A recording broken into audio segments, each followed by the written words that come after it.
দুটি আগ্নেয়াস্ত্র সহ গ্রেপ্তার এক।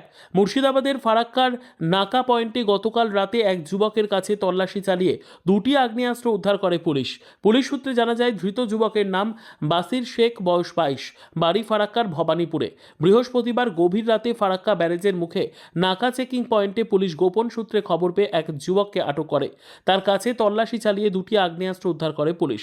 ধৃতকে 7 দিনের পুলিশ হেফাজতের আবেদন চেয়ে জঙ্গিপুর মহকুমা আদালতে পাঠায় পুলিশ। পুলিশ সূত্রে আরও জানা যায়, ধৃত যুবক মালদার দিক থেকে এই দুটি আগ্নেয়াস্ত্র নিয়ে ফারাক্কার দিকে আসছিল। ঘটনার সঙ্গে আর কেউ জড়িত আছে কিনা তার তদন্ত করে দেখছে ফারাক্কা থানার পুলিশ।